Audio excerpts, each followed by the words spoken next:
അസ്സലാമു അലൈക്കും വറഹ്മത്തുള്ളാഹി വബറകാതുഹു. അൽഹംദുലില്ലാഹി റബ്ബിൽ ആലമീൻ വസ്സലാത്തു വസ്സലാമു അലാ റസൂലിഹിൽ അമീൻ വഅലാ ആലിഹി വസ്വഹ്ബിഹി അജ്മഈൻ. അമ്മാ ബഅദു. അയ്യുഹന്നാസ് തഖുല്ലാഹ്. പ്രിയപ്പെട്ടവരെ, അള്ളാഹുവിൻ്റെ വിധിവിലക്കുകൾ സൂക്ഷിച്ചു ജീവിക്കണം എന്ന് ഓർമ്മപ്പെടുത്തുകയാണ്. വിശുദ്ധ റമദാനിലെ 12 നോമ്പുകൾ പൂർത്തിയാക്കി 13ാമത്തെ നോമ്പിലേക്ക് നമ്മൾ പ്രവേശിക്കുകയാണ്. അള്ളാഹു സുബ്ഹാനഹു തആല നാം അനുഷ്ഠിച്ച മുഴുവൻ സൽക്കർമ്മങ്ങളും അതിൻ്റെ എല്ലാ കുറവുകളും പരിഹരിച്ച് പരിപൂർണമായ അമലുകളായി സ്വീകരിക്കുമാറാവട്ടെ. പക്ഷിമേശയിലെ സംഘർഷം തുടരുന്നു എന്നുള്ളത് നമ്മയൊക്കെ അസ്വസ്ഥമാക്കുകയും ഭയപ്പെടുത്തുകയും ചെയ്യുന്നുണ്ട്. അള്ളാഹു സമാധാനപൂർണമായ ഒരു പുലരിയിലേക്ക് എത്രയും പെട്ടെന്ന് നമ്മയൊക്കെ എത്തിക്കുമാറാവട്ടെ.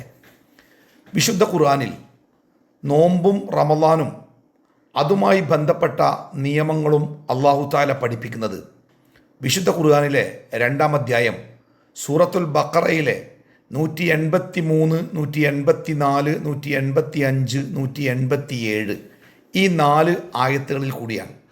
നമുക്ക് ഏറെ സുപരിചിതമായ കുത്തിബ അലൈക്കുമുസ് സിയാം എന്ന് തുടങ്ങുന്ന നോമ്പ് നിർബന്ധമാക്കുന്ന ആയത്ത് 183-ാമത്തെ ആയത്താണ്.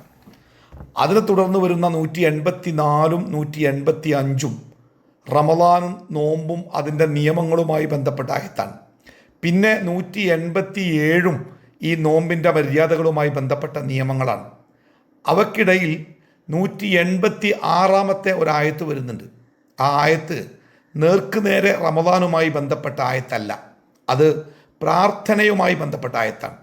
നമുക്കൊക്കെ ഏറെ സുപരിചിതമായ, നമ്മളൊക്കെ ഒരുപാട് കേൾക്കുകയും പാരായണം ചെയ്യുകയും ചെയ്തിട്ടുള്ള ബിസ്മില്ലാഹിർ റഹ്മാനിർ റഹീം വഇദാ സഅലക ഇബാദി അന്നി ഫഇന്നി ഖരീബ് എന്ന് തുടങ്ങുന്ന ആ ആയത്താണ് 186-ാമത്തെ ആയത്ത്. വിശുദ്ധ റമദാനിൻ്റെ നിയമങ്ങൾ, നോമ്പിൻ്റെ നിയമങ്ങൾ പറയുന്നതിനിടയിൽ എന്തിനാണ് പ്രാർത്ഥനയുടെ മര്യാദകളുമായി ബന്ധപ്പെടുന്ന ഈ ഒരു ആയത്ത് വന്നത് എന്നതിനെ വിശദീകരിക്കുമ്പോൾ ഒട്ടുമിക്ക പണ്ഡിതന്മാരും പറയുന്നുണ്ട്, റമദാൻ എന്നത് ഷഹ്റു ദുആ, അത് പ്രാർത്ഥനയുടെ കൂടെ മാസമാകുന്നു എന്നാണ്.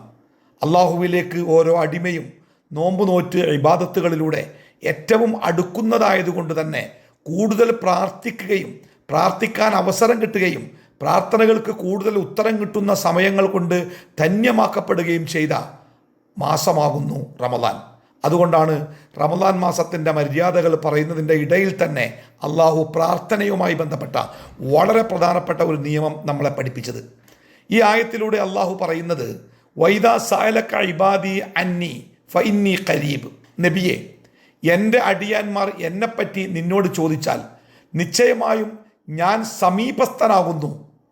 മുഹമ്മദ് നബി സല്ലല്ലാഹു അലൈഹി വസല്ലമയോട് അവിടുത്തെ സ്വഹാബികൾ, അന്നത്തെ ആളുകൾ, അള്ളാഹു എവിടെയാണ്, ഞങ്ങൾ അള്ളാഹുവിനോട് എങ്ങനെ പ്രാർത്ഥിക്കുക, ഞങ്ങൾ പ്രാർത്ഥിച്ചാൽ അള്ളാഹ് കേൾക്കുമോ എന്നിങ്ങനെയുള്ള അള്ളാഹുവുമായി ബന്ധപ്പെട്ട ചോദ്യങ്ങൾ അവർ നിന്നോട് ചോദിക്കുമ്പോൾ നീ പറയേണ്ട മറുപടി ഇന്നി ഖരീബ് ഫഇന്നി ഖരീബ്, അപ്പോൾ ഞാൻ അവരുടെ അടുത്തു തന്നെയാകുന്നു എന്നാണ്.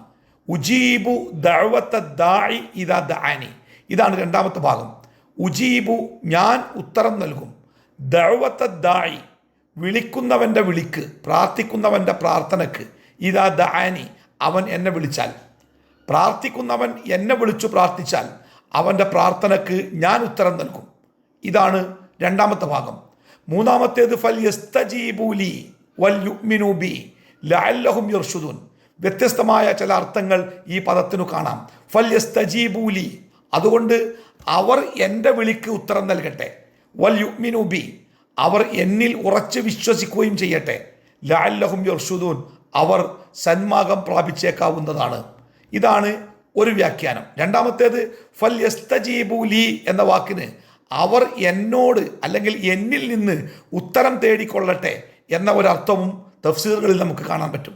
രണ്ടായിരുന്നാലും ആശയങ്ങളൊന്നാണ്. അല്ലാഹു സുബ്ഹാനഹു തആല നമ്മളോട് പറയുന്നത്, അല്ലാഹു സുബ്ഹാനഹു തആല നമ്മുടെ ഏറ്റവും അടുത്താണ്. പ്രവാചകൻ സല്ലല്ലാഹു അലൈഹി വസല്ലമയുടെ മറ്റൊരു വചനത്തിൽ നമ്മുടെ ജീവനാഡിയേക്കാൾ, നമ്മുടെ തൊണ്ടയിൽ നമ്മൾ അമർത്തിപ്പിടിച്ചാൽ നമ്മുടെ ജീവനെ സ്പർശിച്ചേക്കാവുന്ന ആ ജീവനാഡിയുണ്ടല്ലോ, ആ ജീവനാഡിയേക്കാൾ നമ്മുടെ അടുത്ത് നമ്മുടെ റബ്ബുണ്ട്. നമ്മുടെ ജീവിതത്തിൽ നമ്മൾ പോലും അറിയാത്ത നമ്മുടെ ശരീരത്തിൻ്റെ എല്ലാ കാര്യങ്ങളും, നമ്മുടെ ശരീരത്തിൽ രോഗങ്ങളുണ്ടോ, പ്രയാസങ്ങളുണ്ടോ, ബുദ്ധിമുട്ടുകളുണ്ടോ, എന്തൊക്കെയാണ് ആർക്കറിയാം? നമുക്കറിയില്ല, നമ്മുടെ മാതാപിതാക്കൾക്കറിയില്ല, നമ്മളെ ചികിത്സിക്കുന്ന ഡോക്ടർമാർക്ക് പോലും അറിയാത്ത നമ്മുടെ ശരീരവുമായി ബന്ധപ്പെട്ട മുഴുവൻ കാര്യങ്ങളും പൂർണ്ണമായി അറിയുന്നവനാണ് അള്ളാഹു. മാത്രമല്ല, നമ്മുടെ ആഗ്രഹങ്ങൾ, നമ്മുടെ നിരാശകൾ, നമ്മുടെ കഴിവുകൾ, നമ്മുടെ കഴിവുകേടുകൾ, ബലഹീനതകൾ, നമ്മുടെ എല്ലാ കാര്യങ്ങളും ഏറ്റവും നന്നായി നമ്മളെക്കാളേറെ അറിയുന്നവനാകുന്നു തമ്പുരാൻ. അതുകൊണ്ട് തന്നെ ആ പടച്ച റബ്ബ് നമ്മുടെ അടുത്ത് തന്നെ ഉണ്ടായിരിക്കെ മറ്റാരോടാണ് നമ്മൾ നമ്മുടെ ആവശ്യങ്ങൾ പറയുക? അള്ളാഹുവിനെ പറ്റി നമ്മൾ പഠിച്ചിട്ടുണ്ട്. എല്ലാറ്റിനും കഴിവുള്ളവനാണ് അള്ളാഹു, എല്ലാം കേൾക്കുന്നവനാണ് അള്ളാഹു, എല്ലാം കാണുന്നവനാണ് അള്ളാഹു, എല്ലാം അറിയുന്നവനാണ് അള്ളാഹു. ഈ വിശേഷണങ്ങളൊക്കെ അള്ളാഹുവിന് മാത്രം ബാധകമായ വിശേഷണങ്ങളാണ്.